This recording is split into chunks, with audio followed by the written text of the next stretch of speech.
So for anyone out there who saw the word budget and immediately thought diet and was like, no, stay away.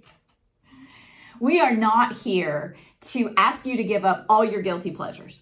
In fact, that's not sustainable. Just like in a diet, if we remove all of the foods that we absolutely love, we're going to crash and burn. And listen, that is not something that you want to do, crash and burn, when you're planning for retirement. So what we hope is that you will use the guidelines in the next couple of videos and apply them to your spending habits. And what we think is that you just might find some coins hiding in those couch cushions that you can use to put towards your retirement. So budgets. Before we get into our guidelines for budget, I do hope that in the last video, you took the exercises seriously. You went to the resource page, which by the way, is listed, the link for our resources is listed in the description box below, and you printed out the income analysis and the expense analysis. And then you grabbed your bank statements and your credit card statements, and you really combed through all of the income and all of the expenses and recorded them. So now you have a really good handle on how much money's coming in on average each month and how much money's going out. And if you haven't done that, I really encourage you to pause this video and do your homework. Now, for those of you who are thinking, come on, Jonda, is it really this hard? Well, retirement planning is not an instant fix. I'm sorry. If you want to have a successful retirement, because remember, we're likely to spend as much time in retirement as we do while we're working. So we really do have to take this seriously. And I take it seriously, which is why I think it's necessary that we really go through these steps so that we can iron out the wrinkles and really get our ducks in a row, so to speak. Now, if you've done your homework, great. Let's get into budget guidelines. And you might think, budget guidelines, come on, what does that mean? We just went through our income and expenses. Well, some of you may have discovered or realized, hey, you know, I might be overspending in a couple of areas. And that's key to identify that. And let me tell you why. As we move into retirement, more than likely, what you spend your money on is going to change. Now, that may not be, earth-shattering news. You may have already realized that. But I really want you to think about that for a second, because there are some things that are really kind of out of our control, like our medications and the cost of our medications. Even the likelihood that we will need long-term care or some version of long-term care. The statistic right now in 2023, when I'm recording this video, is that 70%, 7 in 10 of all 65-year-olds or older will need some form of long-term care. Now, that's not what this video is about. We are going to have a video that follows that gets into exactly what those costs are and how to provide for them. But just know that when you're looking at how you're spending your money and you're setting up a budget and you're looking for areas where you're overspending, where you might be able to tighten your belt, how you spend your money in retirement will change. And we want you to be prepared for that change instead of being blindsided by it. So with that, let me give you some guidelines on what you should be spending or how you should be allocating your income towards your expenses. And the largest category, and the first one we're going to talk about, is housing. Now, again, the budget guidelines, you can print that out and have a physical copy of it by going to the resource page. You'll find that there. And so housing is our biggest budget item, with 38% of net spendable income going towards housing. I need to take just a moment and repeat net spendable income. Now, again, This may not be something that you struggle with, but to be clear, we are talking about the money you bring home. So you can't say, okay, well, my salary is $100,000 a year. Okay, well, that's not what you're bringing home, and you can't spend $100,000 a year. Because in this budget, in the budget guidelines, there's no area, we're not talking about taxes because everybody's tax bracket's going to be different, and you guys live in different states, maybe even different countries. And so everybody's taxes are going to be different. So we're not even going to try to attack the tax part of your expenses. So this is after tax money, money that's coming into your bank account that you can spend every month. So 38% of net spendable income should go towards housing. Now, what is housing? Housing is your mortgage.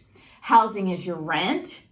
It's also your utilities, property taxes, and any maintenance that you need to do on your property. And do not assume you're not going to have any maintenance issues because you just bought a new house or built a new house, or you have a insurance policy, right, that covers things that goes wrong in your home. Those are great. Some of them are really good, by the way. But there's still going to be money that you're going to have to spend on maintenance. So all of those items, rent, mortgage, utilities, property taxes, and maintenance, all of that will be considered in housing. It's our largest budget item at 38%. All right, right behind housing, we want to talk about food. Although it's not the next biggest item, but it's what we think about because we have to eat. We need a place to stay and live. We need a roof over our head, and we need food. So 12% should go towards food. Now listen, guys, there's a category down below we're going to talk about in a moment for entertainment. And if you want to put your eating out in your entertainment, I'll leave that up to you. I personally don't think that's where it needs to go. Eating out, so your restaurant dining, your takeout, your going through the drive-through at lunch or breakfast, whatever it is, and your grocery store bills need to go into your food category. Now, let me give you a little side note. Some of you are going to take this more seriously than others. And for those of you, I want to give you a tip on how you can keep track of food versus household items. Because guess what? A lot of us are shopping at big box stores now. We might be at a Sam's Club. We might be at a Costco, Walmart. And what I mean by that is we're not just buying food. And when we get our bill, you're like, oh, I've got to, sort all this out and add it all up. And it's just too much. Okay, well, let me give you a suggestion.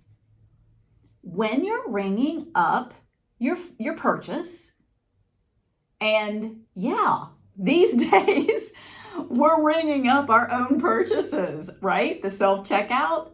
And if you're not, it's okay. Just put your food items together so that when the cashier rings them up, all of the food is in one part of your receipt and all of your household items is in another. So you might even, again, if this is too much for you, you can fast forward, but you might even ask them to subtotal or take a quick picture of the total when they finish ringing up the food. And then at the end, you can deduct the food from the total and you've got your items, okay? So moving on. Maybe that's too much detail. Maybe that's too much work. But if you really, really want to know where you're spending your money, that's a good idea. That's a good tip. Okay, behind housing, the second largest, and it's not too far ahead of food, being food, again, is at 12%, is our auto, and that's at 15%. All right, so what do we include in the auto category? If you have a car payment or a lease payment, absolutely, it goes here. You've got to cover your fuel, your maintenance, and any personal property taxes that you owe on a vehicle.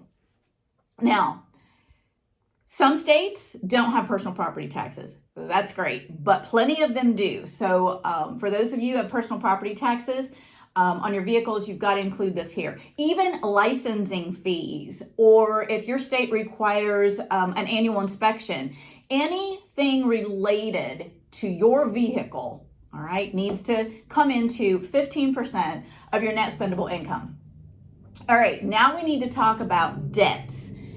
And this, again, it's separated out the house and the car, everything else, credit cards, personal loans, the boat you bought, okay, the four-wheeler, the student loans, whatever other debt you have outside of a house payment and a car payment, and if you have more than one car, you got to put it all into that 15% auto budget. But any other debt goes into this category. And you need to limit that to 5% of your net spendable income. So what that means is not what you owe, but the amount, the payments that you have to make, the minimum payments you have to make every month to stay current and to keep your credit score from dropping. All right. So whatever those payments add up to, it should not exceed more than 5% of your net spendable income. Insurance is our next category. Again, we're limited to 5% of our net spendable income. Now, in a video coming up, we are going to give you some tips and tricks on how to tighten your belt in some of these categories. So be sure to stay tuned and check out our next videos. But for insurance, you've got auto, you've got homeowners, you've got life insurance. You might have disability insurance. You might have long-term care insurance. You might have a cancer policy. You might have AFLAC. There's a lot of different types of insurance, and they all need to be lumped together and not exceed 5% of your net spendable income. For some of you, you have insurance provided by your employer, and that's amazing. That's great. You're very fortunate because all of us don't have that. And keep something in mind. If you are planning to retire prior to age 65, when you will be eligible to sign up for Medicare, and for most of us, that'll be free at age 65.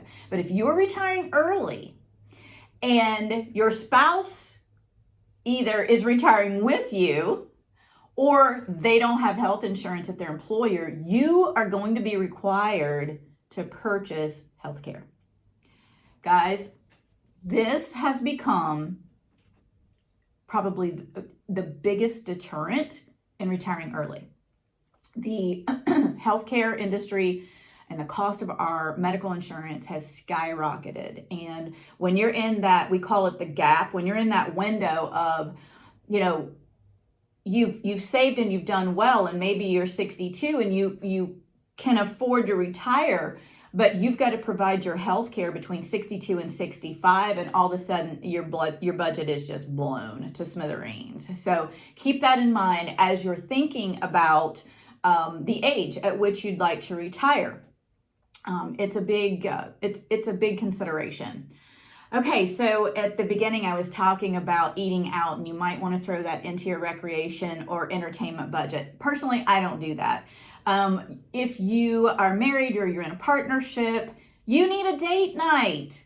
You need a vacation. Probably don't need one every year. Okay, just putting that out there. Now, some of you can afford that, and that's great. But most people today can't afford a full-blown beach vacation every year. So your entertainment and recreation budget, including date night, movies, and vacation, is, again, 5% of your net spendable income. Now, I think I heard a few of you scream at me as I went through these guidelines. Like, 5%? Come on! That's only going to be, whatever, $500 a month. $50 a month, wherever you fall. And I know. We really have to be careful, but let me give you some hope, okay? Here's the deal. These are guidelines. So you might say, Jonda, I don't have a car payment. I don't have a lease payment. Wonderful. because your 15% budget for your auto your totals might only come up to 5%. Now you've found 10% and you can shift that to any other category, like clothing, our next item that also needs to be limited to 5%. Now do not throw this category out. Come on, guys.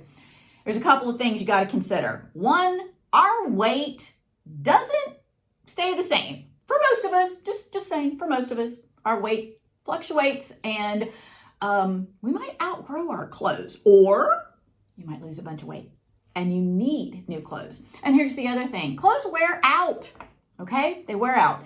Do not delete the clothing budget. Don't do it. You'll be sorry. Now, how can you tighten that belt? I'll give away a couple of tricks before we get to that video. But guys, dry cleaning, that's really expensive.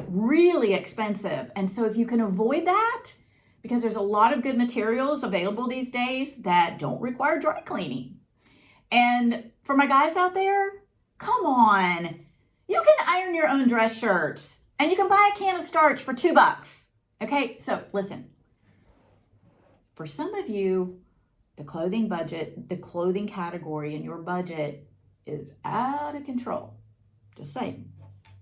So, all right, we have our medical, dental, and vision. Now, I did mention medical insurance when we were talking about our insurance category before, but we actually have a separate category, which is 5% again, for medical, dental, and vision.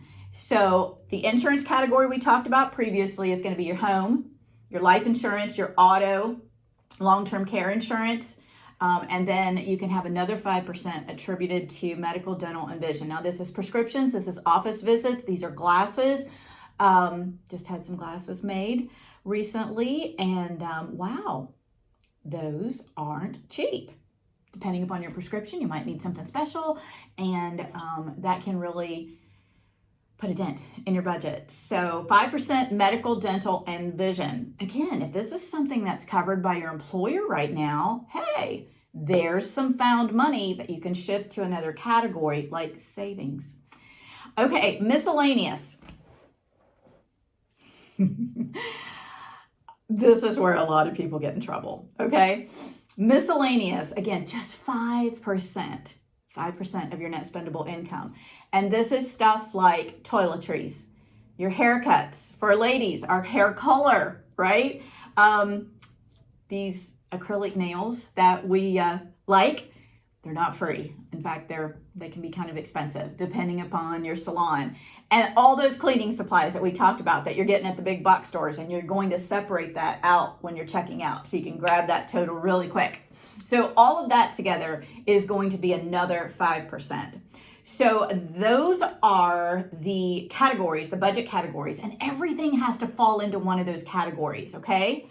And if you can stay, and certainly not exceed those guidelines, that's great. But if you have an area where, I mean, you might be in a situation where you are spending too much on housing, and you know it, but right now you just can't fix that, okay? For whatever reason, you can't move, downsize, relocate. It's not an option for you at this time. So you can make some adjustments to other areas of the budget and shift that savings up to the housing category. Just know it's got to add up to 100 at the end of the day, 100% at the end of the day. Okay, before we close out this video, I want to give you a 30-day challenge. That's right, a 30-day challenge. Nope, it's not a diet challenge. In fact, it's not even a budget diet challenge. It's a challenge for you to see, again, where you're being a little too loose with your money. Now, if you are on target with your retirement savings, you've done well, and your projections lead you to believe that everything's going to be great, you've saved enough money, awesome. You don't necessarily need to do this exercise unless you're just curious, because it is kind of interesting, to be honest. But for those of you who feel like you're behind and you're struggling to catch up, and you're going to, apply these budget guidelines, and you're going to try to tighten your belt in some areas, I want to challenge you to track all of your spending for 30 days. Now, I gave this challenge out years ago when we had those little pocket notebooks. They literally fit in your pocket, and those were great. But I know that nowadays we have these things called smartphones, and they have a little notes section. And so if you want to record these digitally, that's fine. Or if you want to go and grab one of those little pocket notebooks, you can do that too. Just use a system that works for you. So what are we going to record? We are not recording the house payment. We're not recording the car payment. Nope, that's not what this is about. This is about all of the extras. It's really kind of that miscellaneous category, because if you've gone through your bank statement and you've gone, this wouldn't apply to credit cards, just your bank statement, and you see all those ATM withdrawals, cash, what'd you spend that on? So cash ATM withdrawals go into that miscellaneous budget. Because generally most of us are not paying cash for our car payments. We're not paying cash for our utilities. We're not paying cash for our house payment, right? These are things that, for those of you who are disciplined, are either putting on a credit card for 30 days to earn your frequent flyer miles and hotel stays, paying that off every month, or we're using our bank debit card, all right? So, or some of you might be writing a check, okay? We've got lots of different people watching the videos. So regardless, you're generally not paying those items with cash. So we really, really need to take a close look at what we're spending our cash on. So what are we going to do? What are we going to put on this piece of paper? The nail salon we talked about, even the haircut and the color, right? Because let's face it, if you can't afford it, you can't get it. And I know that's like tough love, but somebody's got to tell you. So it might as well be me. So you're going to record the soda or the chips or candy bar that you get from the vending machine at work every day, maybe twice a day. You're going to record the Starbucks drive-through. Yeah. I know I just made some enemies, but record it, write it down. Any drive-throughs, because again, we talked about the food budget, and that's fine. But guys, you can't eat out all the time. Most of us can't eat out all the time. It's too expensive. And more so today than ever. And so you're going to track your spending for 30 days. And there's two rules. You have to write it down. If it is not a regular monthly bill, it's not a utility, it's not a car payment, it's not a house payment, it's not an insurance payment, it's just something that you want, right? It's a luxury. Let's just face it. It's a luxury because you can live without it, right? Even guys, when you go play golf, yes, we have an entertainment budget, but how often are you playing golf? And I'm sorry, do you need to scale it back? Or do you need to tighten your belt in another area of your budget so that you can actually spend more on golf? That's fine. But we need to know where we're spending our extra money, if you will, our miscellaneous money. And if you will, 1, write everything down. 2, don't change your spending habits for 30 days. Don't do it.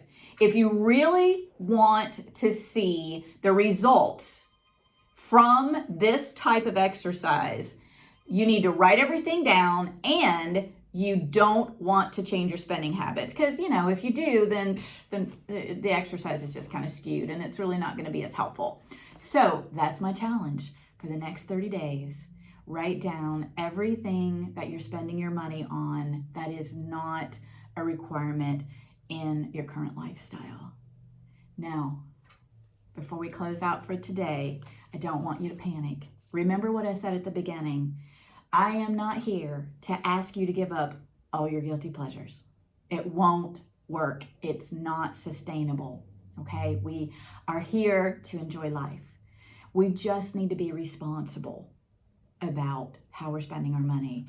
So my goal is to help you guys that are feeling some pressure. You're in your 50s maybe. You might not even be in your 50s. You could be in your 30s and you're starting out young, and that would be great because you haven't had much time to create bad habits that we might need to break. But for those of us in our 50s or even our 60s, and we're just knocking on the door of retirement, and you're feeling a lot of pressure and anxiety because you don't think you have enough, we want to help you find some areas where you can save some money and give you some relief that you're going to be able to retire. So the next video that you're going to want to check out is, I call it dropping nickels. All right. It's that money that leaks out of our account and we don't even know it. We don't miss it. We don't see it. Okay. So check out that one next.